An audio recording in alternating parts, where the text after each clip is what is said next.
Here we are at the southern entrance of the Natchez Trace Parkway, a 429-mile national park. We are approximately 8 miles northeast of Natchez, Mississippi. Today we will be visiting a portion of the old Trace, Emerald Mounds, and the Mount Locust site on this national park. We will also be visiting Grand Village State Park and Museum in Natchez, seeking more knowledge of the Natchez Indians and their involvement in the building of Emerald Mounds. President Jefferson in 1801 decided that a road from Nashville to Natchez was necessary for the safety and welfare of the nation. U.S. soldiers built the road. Ohio Valley pioneers floated their products to Natchez or New Orleans in flat-bottom boats and returned home afoot or on horseback over the Natchez Trace. Across the parkway behind you is a portion of the old Natchez Trace, a wilderness road that grew from wild animals and Indian trails. Traders, soldiers, Kentucks, post riders, circuit riding preachers, outlaws, settlers, and adventurers trampled a national road.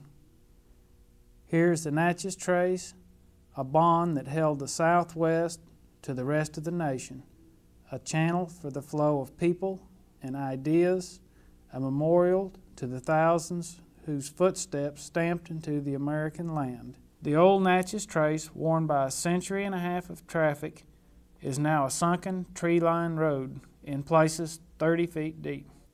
Imagine yourself, almost 2 centuries ago, traveling by foot or horseback down the trace.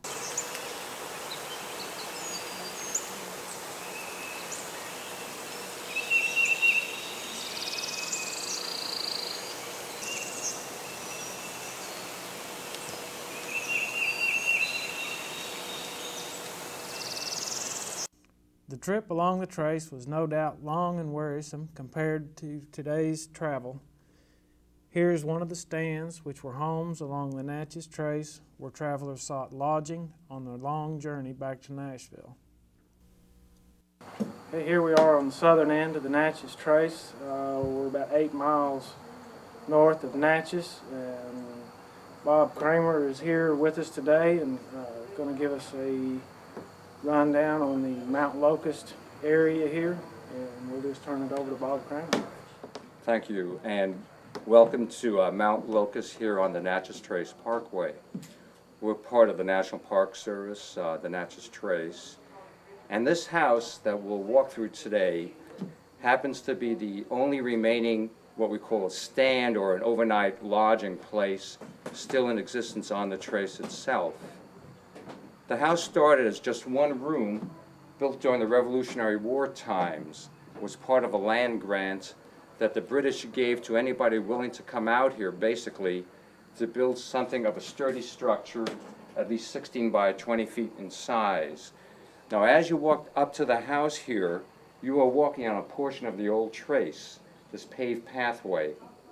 Back then, about 200 years ago, it wasn't paved. It was just a forest trail that actually originated perhaps thousands of years ago as an animal pathway for deer and buffalo and bison and animals of that sort. Then later on, the Native Americans, the Indians, used the trails for hunting and getting from one village to another. Later on, when the European settlers came here in the late 1700s, they started to use the trail too. It was the story of the boatmen going downriver on the Mississippi River, which lies about 10 miles west of us here as the crow flies. But back around 1780 or so, those boatmen built flat-bottom boats, and they were going downriver to sell their produce and manufactured goods down at Natchez. Then they had to walk back home because this is in the era before steamships, and you just couldn't fight that current, you know, trying to paddle upstream. So they were walking back home, and by coincidence, this particular house happened to be about a day's walk out of Natchez. Basically, it was a family farmhouse, originating, as I mentioned, as one room, But later on, as the family got larger, so did the house. So when we walk through the house, keep in mind what you're looking at is a scene back around 1810. And for its time frame, this house was a real luxury too, having glass window panes and paneled woodwork and paint, a wooden floor. That was pretty good for the frontier setting. So the story here basically is about people on the move, the boatmen going downriver and having to walk back home. And the reason they walked is because horses were too expensive back then for the average person. Now, if you were, say, Old Hickory, Andrew Jackson, you could afford a horse, or maybe some of the entrepreneurs and perhaps a preacher might have a horse. But for the typical person, walking was the way to get back home. And back then, it might take you, maybe 2 or 3 months to get all the way back home. And by home, I mean Kentucky and places further north. In fact, they were called Kaintucks back then, at least the original people who were walking back home. So by accident, this house became a place where travelers towards the end of the day would knock on the door, tired and hungry, maybe footsore, a place where they can find a little refuge and rest up. So the folks who lived here basically were in business in 2 different ways. They were basically corn farmers. So they tilled the land, they raised their crops, but they were forced to accommodate these travelers. And it was pretty hard to say no when perhaps 15 and 20 people at a time were knocking on your door, because that's how the people traveled back then on the old trace, in large numbers.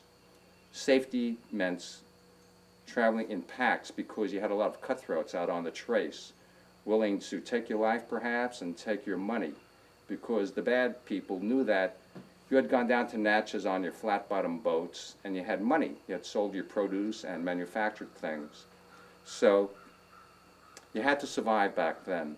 In fact, adaptability and perhaps luck was the key to survival, whether you were walking on the old trace or if you lived here on the farm sites. As we walk through the house, you'll see adaptations for survival. Just the fact that the house itself is built up on posts away from the damp ground meant that the house could last much longer, perhaps away from the termites or just the rots. And you could also use the bottom for storage. And other things about the house were built for adaptation and survival.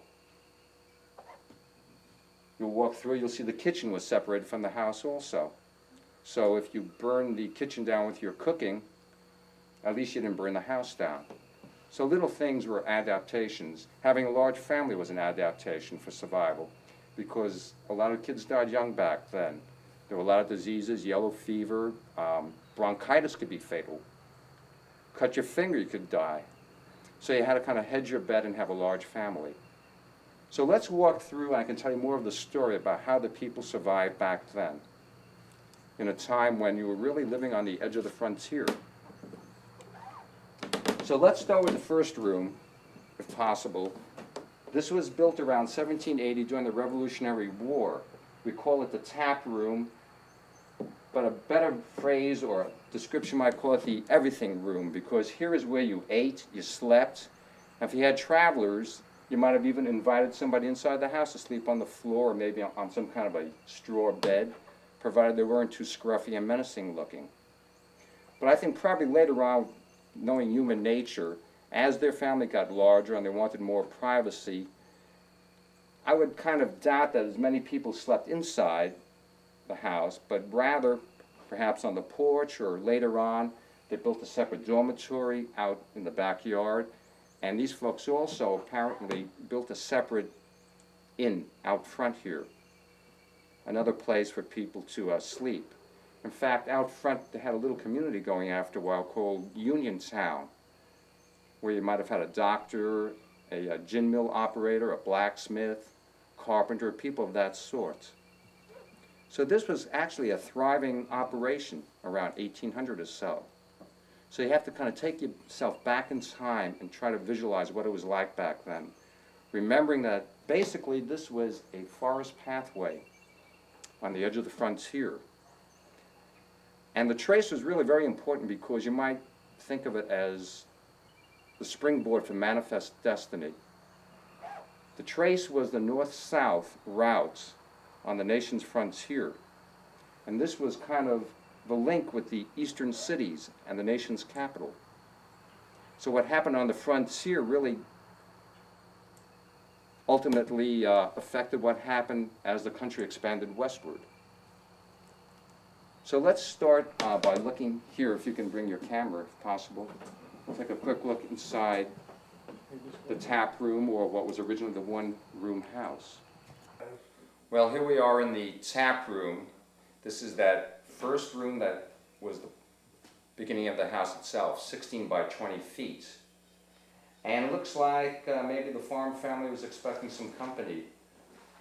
Maybe some of the boatmen walking back home, or maybe the family itself. Perhaps the children and the parents are out working in the cornfield now, or chopping wood, scrubbing some of the clothing. They had a lot of work to do back then. In fact, in those days, happiness was kind of a relatively simple concept. Happiness was perhaps sitting in your rocking chair, knowing that the roof isn't leaking and the corn is coming up, the children aren't sick, and there aren't any problems like that. More or less the survival mode. So looking around in the room here, you could just visualize what it must have been like in the past, having the company, the boatmen coming through here, perhaps setting up a bowl of corn mush and some bits of ham or deer meat chopped in if it was available. As far as liquids for drinking something, probably something like tea, sassafras tea, or just plain safe drinking water was a big thing back then. You want to drink out of a dirty puddle. But this was luxury, having a wooden floor and paint. And as you pan your camera, you'll see that the furniture back then was quite nice for the frontier setting.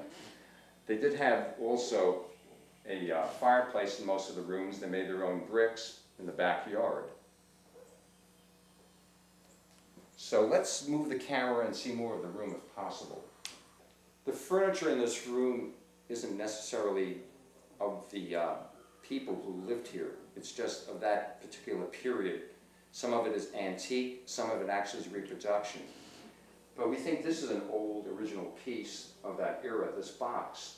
And apparently visitors always asked us, you know, is that part of a grandfather clock box, or what was that? And you can see it's really got some nice carving to it.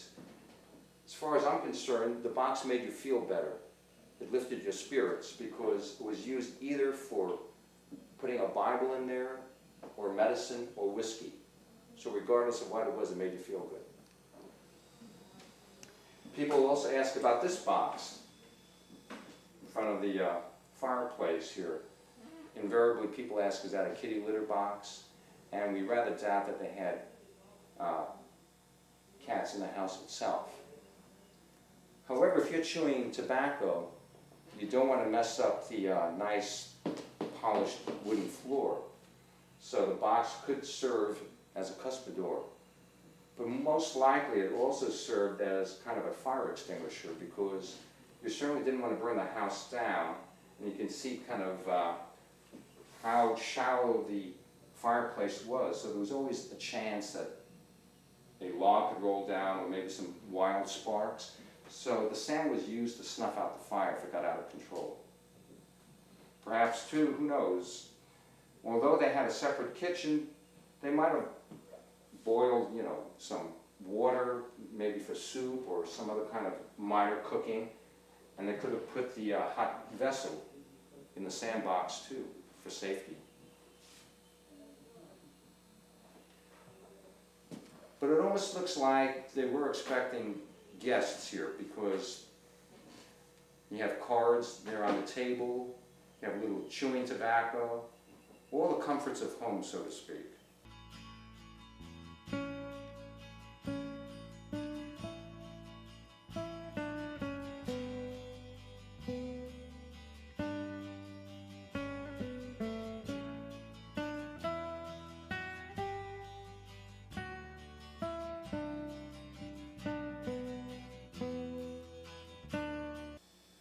far as how much of this room is original, the woodwork, we think that some of the ceiling beams came from the original house, and perhaps some of the planks in the wall, but generally speaking, maybe about 10% or so of the house, the woodwork, is of the original wood that was used back then. In fact, one story is that much of the wood from the original house originated from the boats that went downriver, those flatboats. When they reached Natchez, the lumber was valuable, and since the boats couldn't be brought upstream against the current back then, the boats were scrapped and the wood was recycled. But just imagine how unusual it was in the middle of a forest in the frontier setting to have a house built of paneled woodwork instead of logs that you would expect from the forest. So the people who lived here basically were upper class. This was luxurious living, but still you had to be a survivor.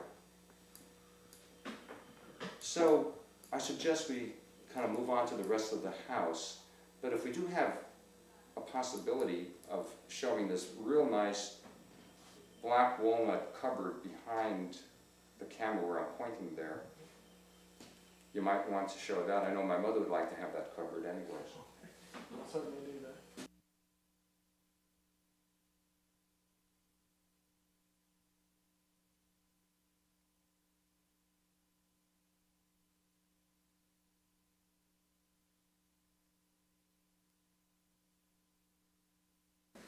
Here we are in a cozy little room. This is the master bedroom where the parents slept. But I imagine if it got cold in the wintertime, the children might have piled into the same bed. You had to keep warm. Speaking of keeping warm, it's a real low ceiling, so that probably helped to keep the heat down where the people could use it also. Because even though it might get warm in the summertime here, you had to survive the winter. Many of the children didn't survive the winter. So you did have to adapt to the weather here. Now these folks made their own bricks. In fact, later on, if you have a chance, you can walk in the backyard and observe the site where the kiln was located. The bed itself might not look comfortable by today's standards, but it does have feathers in there. So that kind of smoothed out the bumps. And after working all day out in the cornfield or scrubbing and cooking, even before the sun came up, anything felt good. One curious thing about sleeping back then was that the custom was not to sleep kind of longwise, but in an upright position, crosswise, which might explain how such a small bed could accommodate 2 people. Or later on you'll see where the boys slept, maybe 3 kids per bed. But this was a cultured family. They did a lot of reading, they had music in the family, and perhaps towards the end of the day, if there was still sufficient sunlight,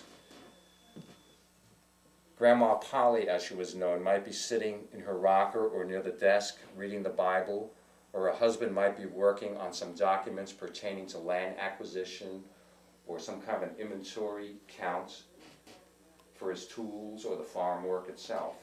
These were industrious folks, and you had to be hard workers to survive on the frontier. So look around, and from this point we can move on to the room where the children slept, because Grandma Polly bore over 10 children during her lifetime. This is where the boys slept, perhaps 3 kids per bed. Once again, they slept crosswise, sitting up. That saved room, but also it was a custom from Europe. Apparently, it was felt that it was healthier to sleep in an upright position.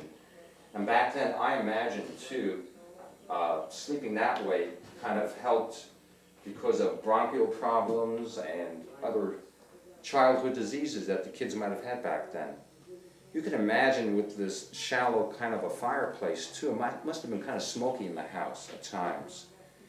The shallow structure of the fireplaces meant that you could radiate quite a bit of heat out to warm the room itself, but I imagine smoke did come through too.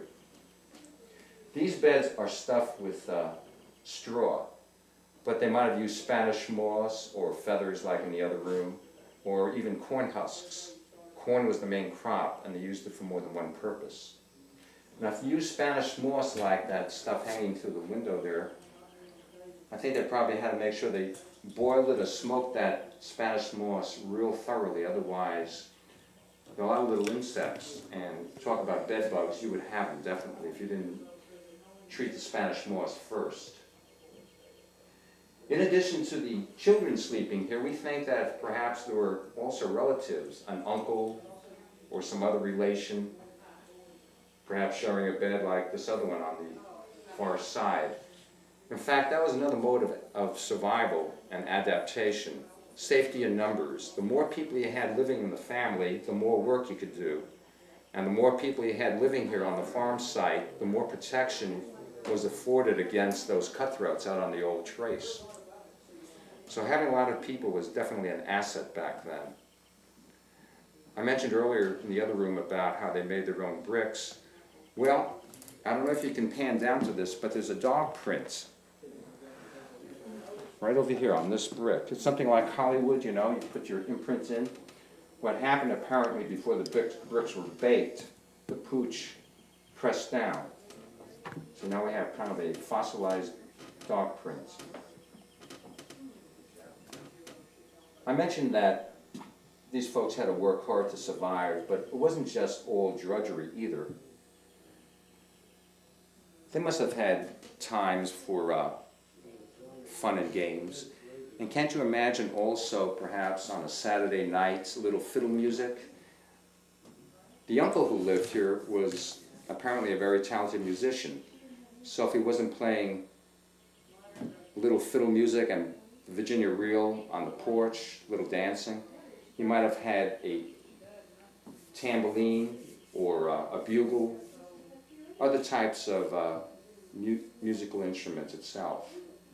Also, the house was the site for home education. You can see a few chalkboards there. And apparently, Grandma Polly, as she was called, was basically a very intelligent lady who had a lot of books in the house and taught the children the 3 R's.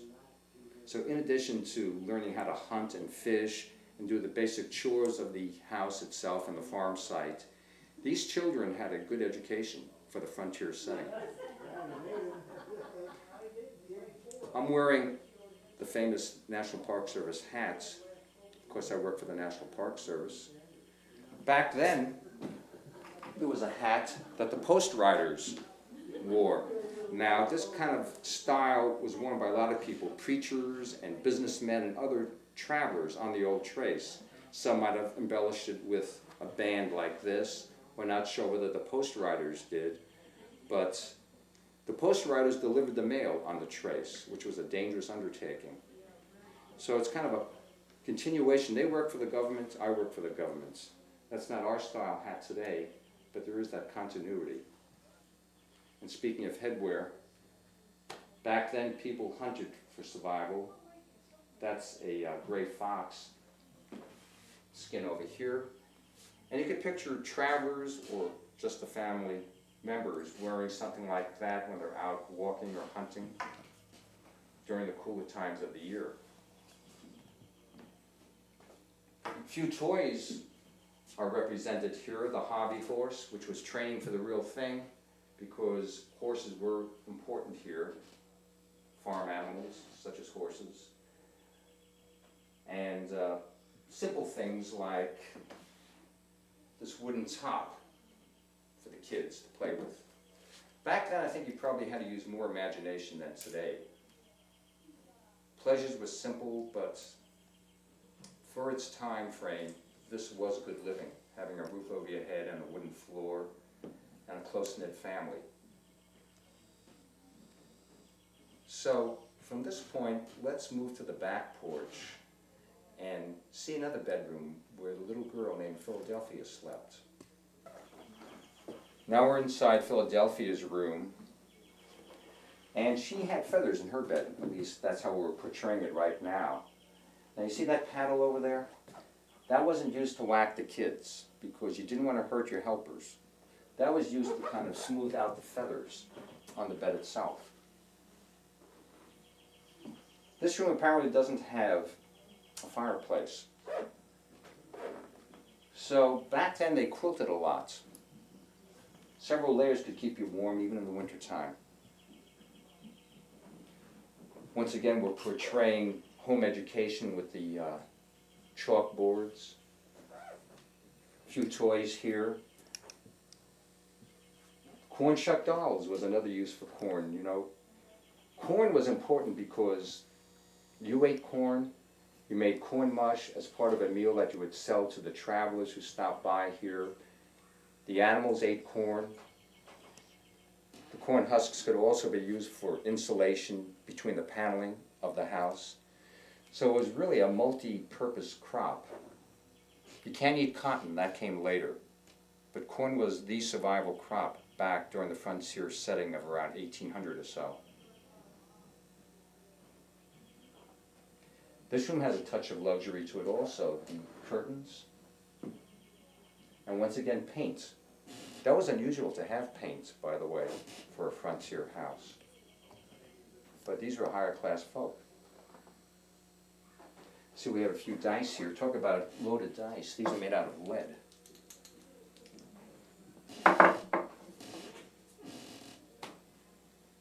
So from here, let's move out, perhaps check the back porch and also the storeroom behind us. This ladder leads to a storage loft. And up there, the family could have stored winter clothing and blankets, maybe some onions and other kinds of food to dry out. Maybe somebody slept up there, a few kids during the cooler weather, but not in the hot time of the year. You don't want to kind of dehydrate, which would happen up there. In some of these overnight stands or inns, we're told that also some of the travelers could have slept up in the loft in some of those places. And if so, it's conceivable that the owner of the inn would have locked them up there for everybody's satisfaction, because some of those characters were kind of wild, pretty scruffy and rough. Maybe they hadn't bathed in a few weeks. So you had to keep everybody happy. This porch, though, could have been used also to sleep a few people also, maybe on the first come, first served basis. But having two porches to the house, one on the front side and one here on the back, really increased the usability and the size of the house. And it's possible, too, that this back porch was enclosed, especially during the winter time. The house itself is a little unusual, as you might have detected. You don't have side access from room to room, because it started just as a one-room house, and perhaps the family wanted privacy, which is why they didn't have these side doorways.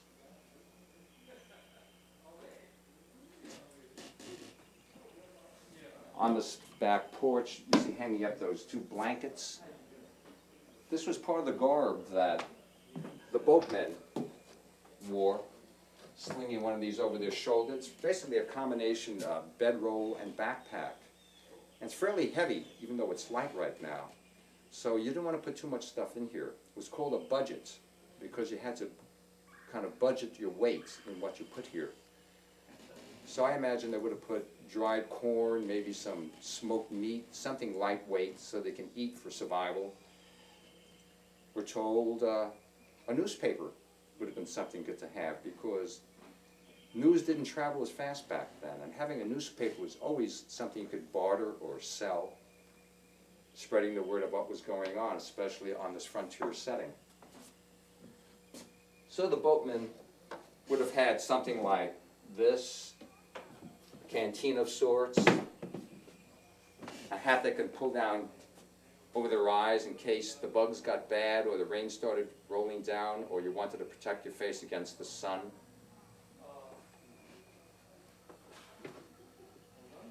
Might have had a pack over another shoulder to carry your money or other essential items. Good chance they might have had a musket over their shoulder too for survival. But behind me here, this is the storeroom where they kept tools and other utensils that were useful. And also it served as a nursery. When I say nursery, I don't mean for growing plants, but for growing babies. Unfortunately, in the case of this family, even though there were over 10 children born, only a handful survived. So you did have to hedge your bets. But I guess the people back then were more philosophical or fatalistic about things like that. But it must have been a tragic occurrence for a little child to succumb to things that today we could easily have treated. So let me step aside here. If you want to take a close-up of the storeroom, you can get a general idea of some of the tools and things they might have had back then.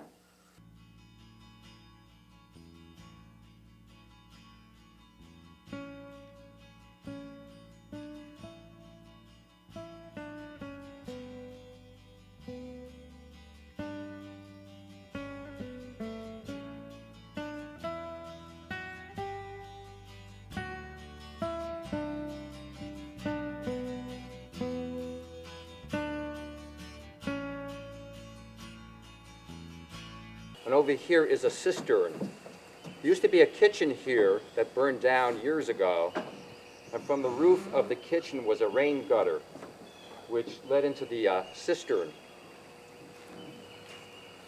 We didn't have the lid back then because otherwise you couldn't fill it up after it rained. In fact, it was raining this morning. It's pretty soggy out here. But that was another mode of adaptation for survival back then, getting good drinking water from the roof. We have a cistern there, and there's one off on the left here, too.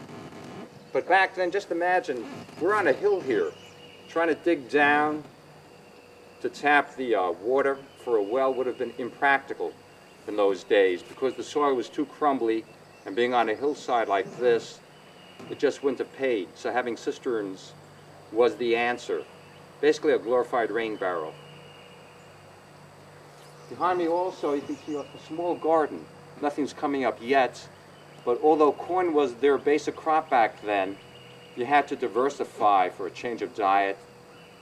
So you would plant some greens like beans and peas, also melons, so you can get a little vitamin C also.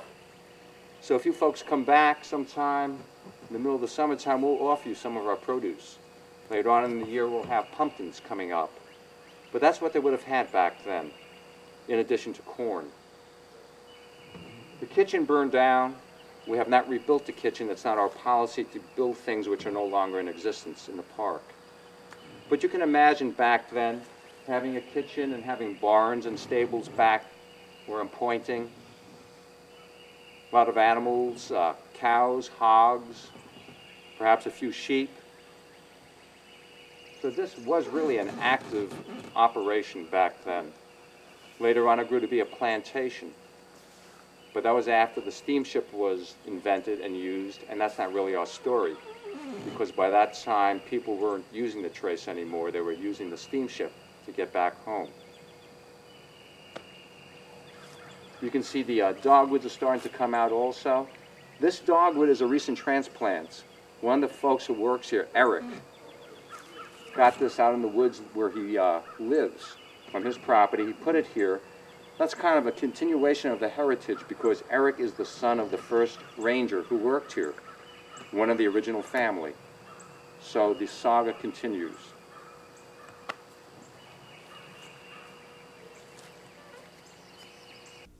Emerald Mound, the second largest in the U.S., is considered to be a temple mound built around 12 to 1500 A.D. It's located just west of the old Natchez Trace and not far from the Mississippi River. A temple once stood on the 30-foot secondary mound, which sits on top of the west end of Emerald Mound. Yes, we're here with Mike Hazlip on Emerald Mound. Mike's a park ranger with the National Park Service. As we were driving up to Emerald Mound this morning, we were speculating on how the Indians might have constructed this tremendous site. We said to ourselves, it must have taken a lot of buckets of dirt to build this. Mike, in talking to you, I find out that might not be so far from the truth. Can you fill us in a little bit more about the mound? Well, yes, Dennis, that's right. Actually, the builders of Emerald Mound here was started around 1250 AD and completed around 1600 AD. These people were referred to as the Mississippians. They got their name not from the state of Mississippi, but because of the large concentrations of mounds and villages in their area. They held ceremonial dances here, and at certain times they held important religious rituals. When DeSoto arrived in the area around 1540, the Mississippians were numerous and powerful. These mounds were still in use. Spanish horsemen mentioned riding to their tops. Emerald Mound actually rises 35 feet and covers 8 square acres. The Mississippians were very skilled farmers. They raised enough corn, squash, and beans to feed a large population. Their houses usually were wood and reed, clay-plastered walls, and thatched roofs. They devised specialized tools and weapons, usually from the materials on hand: stone, shell, wood, and bone. Also, they developed a high level of social and political organization. The flat-top earthen mounds of the Mississippians were used to support temples and ceremonial structures. The earlier and smaller mounds were used to cover burials and tombs. What happened to all these faces and these great ceremonial centers that DeSoto saw when he arrived in the area? Actually, there were several factors that caused their decline. Disease among DeSoto's party, more vigorous groups that pushed out the already weakened Mississippians, and internal strife. Archaeologists have determined that the builders of the Emerald Mound were ancestors of the Natchez Indians. Today, all that remains of the mounds here, or rather, all that remains of the Mississippians have left behind are remains of their villages and their tools. This is the only link that we have to the builders of the Emerald Mound and the other Mississippian mounds. We're on top of the primary mound. There are two other mounds, secondary mounds on top of the primary mound here. Mike, thanks for telling everybody about the mound, but I just want to ask you one question. Did you have to do a rain dance? Yes, as a matter of fact, that was what we had planned for today, to show that the Indians had strong medicine. Actually, from Natchez to here was one sleep, as the Indians used to say, one day's travel. Yes, we had a rain dance today to demonstrate good medicine. Well, it's nice to come back to the southern end of the trace and see the areas we've seen and the mounds. We've had good hosts with Bob and Mike here. We certainly appreciate your talk, showing of the house and the mounds. And you were there, folks. Rain or shine, it's a good place to visit. We're here with Jim Barnett, who is the Director of Historic Properties with the Mississippi State Department of Archives and History. We're at the Grand Village of the Natchez Indians. And Jim, could you tell us a little bit about not only these mounds here at the village, but also the ones that we've just visited at Emerald Mound? Sure. Emerald Mound is one of the largest Indian earthworks in North America. There's only one or two earthworks larger than it. Emerald is laid out pretty much by the cardinal directions. The big mound on one end of it is on the western end there, and the mound's laid out pretty much east-west there, and that seems to be a pattern among mound sites in this area. And this was the area that was occupied by the tribe that came to be called the Natchez Indians, and Emerald was one of their mound centers. In fact, it was probably their main ceremonial center for the period in the 1500s and early 1600s. The chief of the tribe lived out there, and that was the focus of the tribe, the focus of their religious activities and also their social events.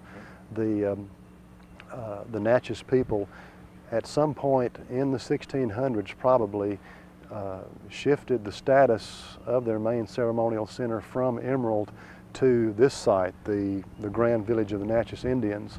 Now the Natchez Indians built three mounds, Mound A up in the corner there, Mounds B and C. And they're in a line here, but they're in a line because they were built on a natural levee of St. Catherine Creek, which flows just beyond those trees over there. They took advantage of the levee to gain extra height with the mounds, west is more that way, but that's sort of a compromise between the natural levee using it and putting the big mound, the temple mound down there on the western end of the site. So it was a pattern that's repeated in other mound sites in this area. When the French colonists got here in the late 1600s, early 1700s, this was the place where the chief was living, and this was the place where the French would go to do business with the tribe. This site is a National Historic Landmark, and it's owned by the state of Mississippi and operated by the Mississippi Department of Archives and History. That agency has done 3 major excavations here, beginning in 1930, again in 1962, and in 1972. And those excavations looked at the mounds themselves, at the different building levels, and it was determined in the excavations that the mounds were not built up in a single building episode, but were built up in increments. They built up a little platform and used it for a while, then added to that, so that over years, probably over centuries, the mounds reached their present height here. These mounds are reconstructions. The originals were totally excavated in these archaeological digs, and then they were built back up again to the same size and shape and orientation. And this site was a ceremonial center, as I mentioned. The name Grand Village comes to us from the French colonial writings, and it's a little misleading because this was not really a village of Indians living packed together. This was a place where the tribal chief lived, and a few other high-ranking tribal officials lived here on a year-round basis. Everybody else in the tribe lived on family farms scattered throughout the countryside here. And the way they used these places was that they would come together here at the ceremonial centers for monthly feasts and ceremonies, and also not only religious events, but also social events too. The Natchez people were farmers. Their economy was based on farming. They grew corn and beans and squash, and they had a very comfortable lifestyle. They also hunted, they fished, and they also gathered wild things that grow in season around here too. So they had lots of sources of food and had a lot of free time. You've been to Emerald Mound, you've seen how big it is. You can see how much free time those people had to build something like that. And not only build it, but also to maintain it over the centuries too. I'm trying to get over a cold here. But a couple of things I might mention about the Natchez Society. This site is significant because we have 2 sources of information about it. We have the archaeological record that shows the remains of the buildings here and the artifacts that were found here in the ground. And we also have the writings of the French colonists that we can look at and read about their observations of the Natchez people. A couple of things they observed was, one, that this society was a ranked society. There was a rank of nobility on the top and commoners on the bottom. At the very top of the nobility was the royal family called the Sun family, S-U-N, and at the very top of that was the Great Sun, the tribal chief, and he arrived at his position through inheritance. He didn't have to run for office or whatever. He was simply born into the royal family, and the French picked up on this when they were over here because back in Europe they had a class system too and a royalty. In fact, there is another coincidence. The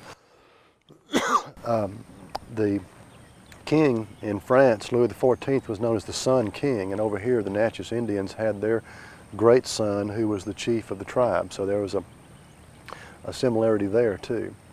But the French found out that everybody in the nobility had to take their mates from the commoner class. Males and females would marry commoners. And also the French found out that this society had a matrilineal kinship system. Instead of family inheritance going from father to son, it was handed down from mother to daughter in this society. The Natchez did not believe that the great chief, that a man could pass on his blood to an offspring. So consequently, the great chief could not pass on his royal blood to his children. His nephew, in fact, would be the next person to succeed him on the throne of chief there, being the oldest son of his sister, who would marry a commoner man. And I know this sounds confusing. It's kind of like kinship algebra or something when you try to sort it out. But the French did make some observations like this about the Natchez people.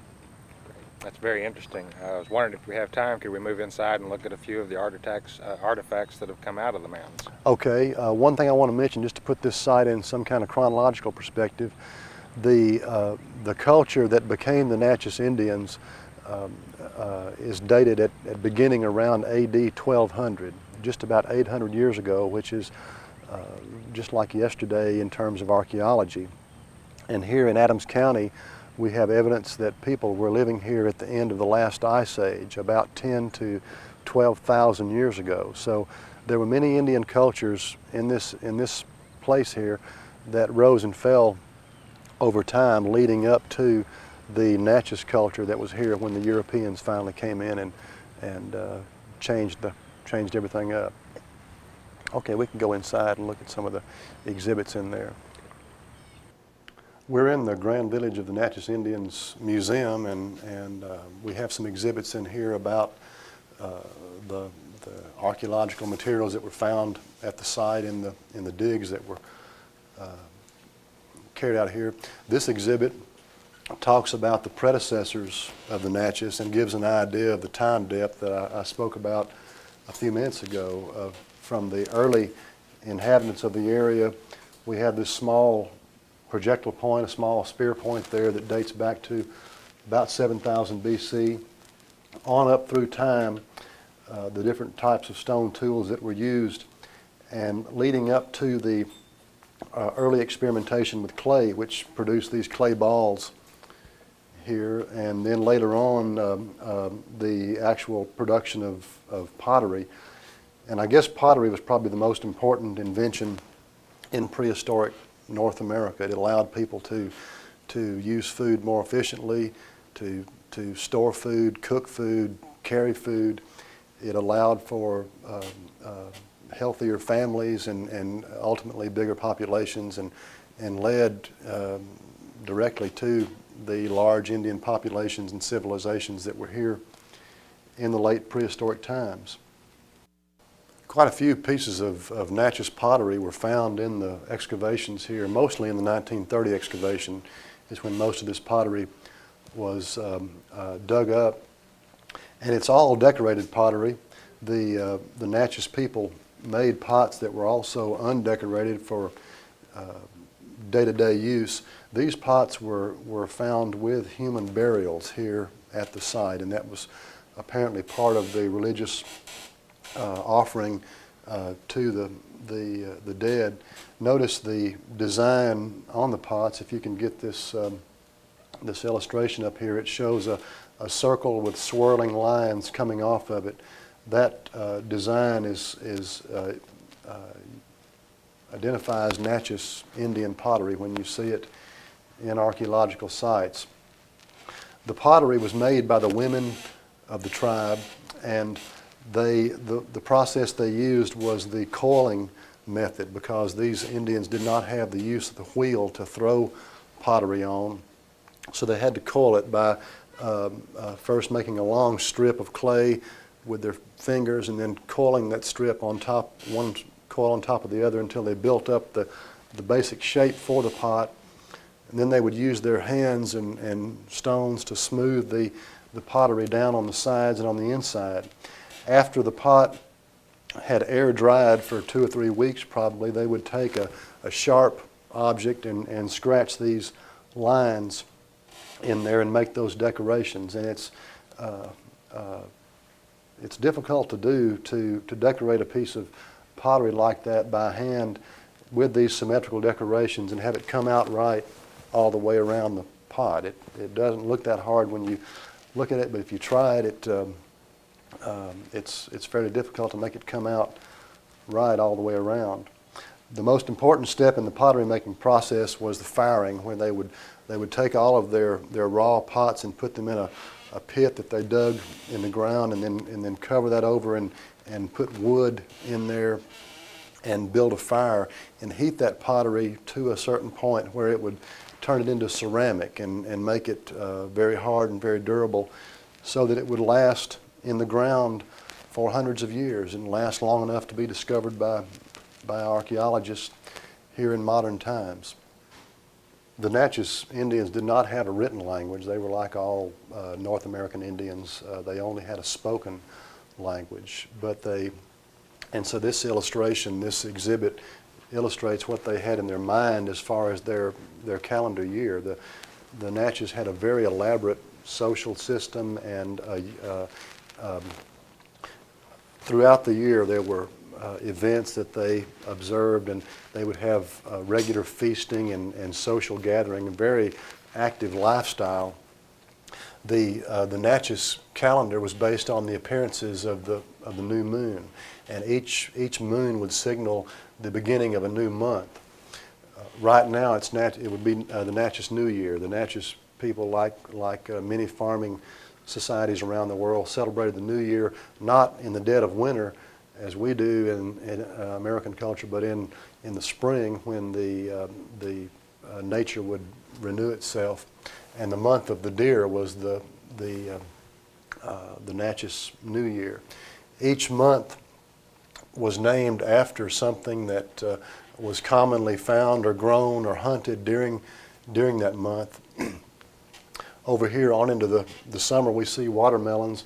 This is not a native plant from this area. This watermelons came from Africa, transplanted into the Caribbean there in the 16th century, and eventually found its way up here to be used by these Indians, and was here when the watermelons were here when the French came in and found the tribe.